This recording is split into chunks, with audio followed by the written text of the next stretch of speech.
comme est étonnante la situation que l'on vit aujourd'hui. Les musulmans sont présentés d'une manière qui est à l'opposé de ce qu'ils sont.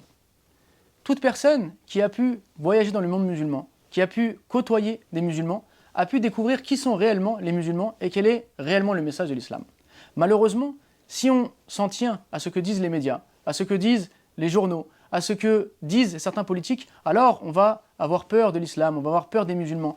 On va les découvrir d'une manière totalement différente de ce qu'ils sont. Pourquoi ? Parce qu'on va les voir à travers des préjugés. On va les voir à travers une essentialisation de ce qu'ils sont. Alors ce n'est pas pour nier qu'il puisse y avoir des problèmes chez les musulmans. Il y a des problèmes chez tous les êtres humains, qu'ils soient musulmans ou autres. Mais est-ce que les problèmes qu'on pointe aujourd'hui sont des problèmes qui sont liés à l'islam de manière intrinsèque, ou qui sont liés à la personnalité du musulman, ou bien ce sont des problèmes sociaux qui peuvent apparaître dans n'importe quel groupe, justement, social, dans différentes sociétés. Alors il faut arriver à faire la part des choses entre ce qui relève de l'islam, ce qui relève des musulmans, ce qui relève des problèmes sociaux, ce qui relève de la géopolitique, etc. etc. Malheureusement, avec les médias, avec l'information qui court, eh bien, on n'a pas le temps de faire la part des choses. Et la meilleure manière de faire la part des choses, c'est d'aller à la rencontre de l'autre. Si par exemple, vous allez à l'hôpital, et que vous trouvez un musulman qui est malade, ben vous serez étonné du nombre de musulmans qui viennent le visiter quotidiennement, alors qu'ils ne le connaissent peut-être même pas. Si un musulman décède et qu'il y a des funérailles organisées, la mosquée sera pleine, le cimetière sera plein de gens peut-être qui ne le connaissaient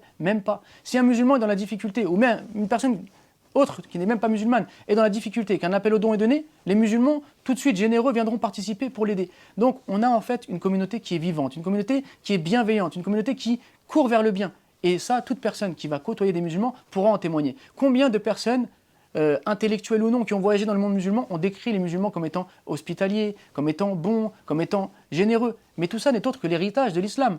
Même si aujourd'hui l'islam est décrié, en allant découvrir l'islam de l'intérieur, c'est ça que l'on va découvrir. Et c'est pourquoi, d'ailleurs, il y a énormément de conversions à l'islam. Pourquoi il y a un tel engouement aujourd'hui pour se convertir à l'islam ? C'est bien parce que ceux qui ont découvert l'islam de l'intérieur, à travers justement les musulmans ou à travers les sources de l'islam, le Coran et la Sunna, ont découvert qu'est-ce qu'était réellement l'islam et non pas à travers les médias qui ont présenté cette religion de manière fanatique ou de manière fataliste. Alors, lorsque, justement, on dit que l'islam, par exemple, rabaisse la femme, comment se fait-il que la plupart des conversions sont le fait, justement, de femmes ? C'est la plupart du temps des jeunes filles ou des femmes qui se convertissent à l'islam, alors que l'islam est présenté comme étant rabaissant vis-à-vis de la femme. Donc il y a un problème entre la manière dont on présente l'islam et ce qu'est réellement l'islam. Mais pour cela, il faut justement faire l'effort d'aller vers l'autre et de ne pas rester sur ses préjugés et sur des idées toutes faites. Alors je ne vais pas dire qu'il n'y a pas de problème chez les musulmans, mais le problème justement, c'est que le musulman, quand il se sent victime d'islamophobie, il a tendance à se replier sur lui-même. Quand il se replie sur lui-même, eh bien, il ne peut plus rayonner dans la société.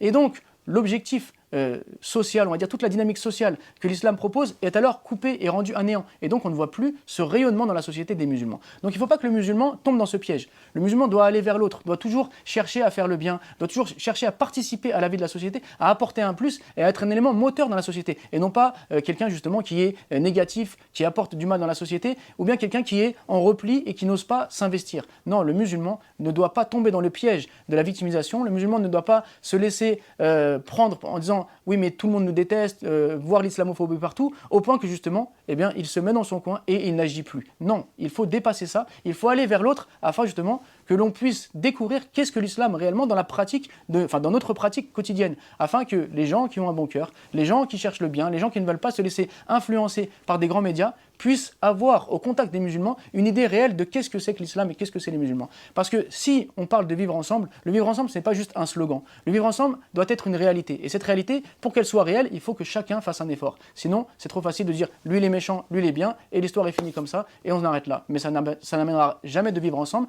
jamais de cohésion. Donc il y a un effort pour le musulman d'aller vers l'autre et de ne pas se replier sur lui-même, mais il y a un effort pour celui qui entend parler de l'islam et les musulmans pour aller vérifier qu'est-ce que c'est que l'islam à travers ses sources et qui sont les musulmans en allant les côtoyer et non pas en restant sur des préjugés et une manière, on va dire, essentialisante de les regarder.